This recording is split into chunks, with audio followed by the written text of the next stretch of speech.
Hello, everyone. We're now joined by Coach Harbaugh, Junior Colson, and J.J. McCarthy for the post-game press conference. We're going to start by asking Coach Harbaugh to give an opening statement about this week and today's game, and then we will open up the floor for questions. Please raise your hand, state your name and affiliation when asking a question. We have mic runners on both sides of the room. Coach Harbaugh? Harbaugh, I'll start with you. Thank you. Happy New Year. A great way to start the new year off, and glorious. That was glorious.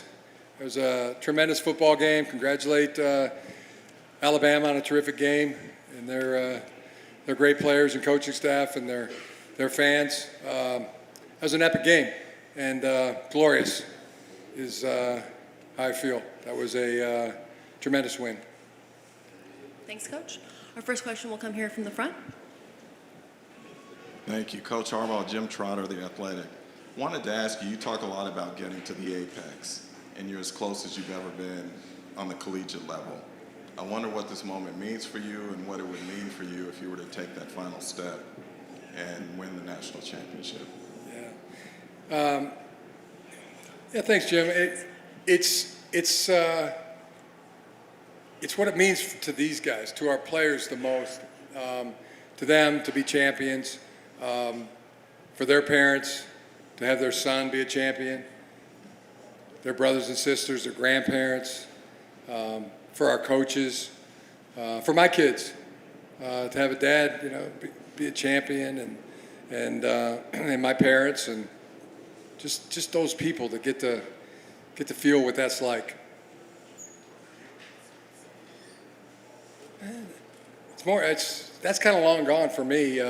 It's just, my joy, my ecstatic joy is for our players and our coaches and our fans and our families, that they get to experience that joy of being a champion. Our next question comes here from the front on the left. Steve Kornacki, Wolverine Report. Oh, I better keep this. Jim, you guys have gained 41 yards offense in the second half until that last drive when your backs were totally to the wall. What enabled you guys to have the drive you had to tie it up? And if it could be a two-part question, talk about what Blake did on the game-winning touchdown. I would just say, credit to a great defense. They played tremendous. They had a great game plan for us. And, it's just all about focusing on the next play, one play at a time, and just staying in the present moment and just worrying about the assignment that you have to go out there and execute. And, we weren't really getting things going, but that never bothered us because it's all in the past, and we're just focusing on staying in the present and controlling the future. So, to answer your second question, that's everything that I see out of Blake on a day-to-day basis, and everything that Blake is. When everyone's tired, when it's overtime, he's going to be the guy that shows out, just like he does in sprints when we run him in the off season. So, it was nothing new for me. It was just amazing the world got to see it. Yeah, I would just say that. It's just the way this team is built, and the way how connected they are as players, and we are as a team. It's unanimous support for each and every guy, and it's almost been an unfair advantage. I mean, all the things that the team has gone through. I mean, we don't care anymore. We don't care what people say. We don't care about anything that comes up. We just know we're going to overcome it because it's unanimous support from every single guy on the team. Blake, the best. I mean, there's nobody we love more than Blake. Let's get Blake up here. And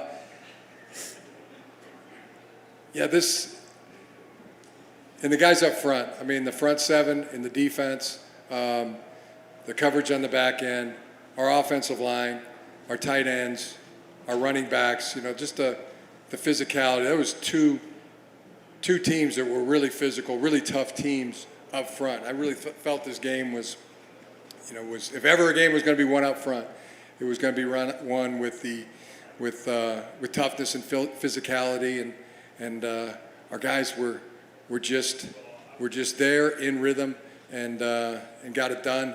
And epic game. But it's the togetherness. I guess what people don't know, how could they know? How could they know what the togetherness is like? And there's just nothing that can separate these guys. Our next question comes from the gentleman in the And flag. Blake is the huge. I mean, he's the in so many ways. JJ is the glue. Junior's the glue. Blake's the glue. I could name you 50 other guys that are the glue. But I mean, it is so tight. Our next question will be right up here in the front. Hey guys, John W. Davis with the Orange County Register and the Southern California News Group right up here in the front. This question's for JJ and Junior. JJ, I'll start with you. You told me at Media Day that you've been staying up late preparing for these games. Did you prepare for a fourth quarter and an overtime like this? And then Junior, how much did the defense manifest, those stops to win this game? Just having the month that we had to prepare, I just wanted to leave no stone unturned.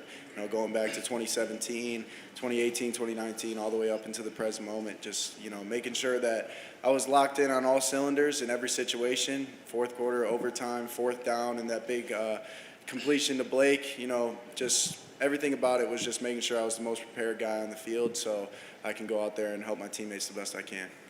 First off, all glory to God, but you just got to see the way our defense practice, the way our defense trains to the ball, the way our defense, prepares. It's always 11-on-1. It's never 1-on-11. So, that's the way we went out there and played, made those stops. We're all playing together as a unit. We trust the guy next to us because we're brothers, Just like Coach said, it's a big glue. It's a big glue. We trust each other, and, just got to go out there and make our plays. Yeah, it also, things that guys go through. They go through injury. They go through tough training environments, practices, games. Those are the situations that I'm talking about, and those adversity.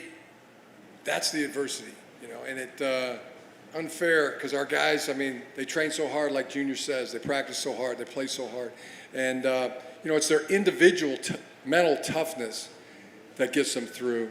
But it's also someone. It's also someone else, someone on the team, someone in their family, their teammate or teammates that's just right there by their side, right there that has their back. And Ben Herbert, who's always there, right by their side. He is an absolute. What adjective could you Assassin. say? Trained assassin. That resonates. And he's got their backs, and it's so much credit to Ben Herbert and his staff, for putting us in those situations, putting us in those tough training environment situations. So when it comes to these situations, I was calm. That fourth quarter, that overtime, I just felt like there's nothing that we couldn't overcome inside of this stadium today. Our next question will be all the way in the back on the right. This one's for Coach Harbaugh, Ryan Hennessy, WVTM, NBC in Birmingham. That last play when Alabama had the ball, it looks like you guys went back and forth with timeouts. What did you see? And then when they finally snapped the ball, what did you guys see on defense? Yeah, we just had everybody in there. It was everybody. It was we call it Twister, and it was everybody there, everybody to the ball. Similar to Alabama, man. Every time you get inside the 5-yard line, they're in zero every down. And my favorite play, me and JJ's favorite play, got us in the end zone there when we really needed it. We were just all out, selling out, and playing for that. Well, let Junior go ahead, Junior. Why don't you describe it? We're playing cover zero. Coach was telling us, all the time, this is the moment we were built for. This is the moment where we can come out here and play for. And we knew exactly what was going to happen. It's like when the moments gets tough, who you go to? You always go to your best player. They went to their best player, and when we were right there to stop it, So we sent the house. I said it's fourth down. It's one last play. Everybody's trained to the ball. Yeah, and so much credit to Jesse Minter. And Sharon Moore, Jay Harbaugh, all of our coaches. Our next question comes from the second row here in the middle. The mic's coming over right here. Stuart Mandel from The Athletic. For any or all of you, you obviously represent the Big Ten when you go out there in a game like this, and it's the first time that a Big Ten team has beaten an SEC team in the playoffs since the first year in 2014. What does that mean to you guys?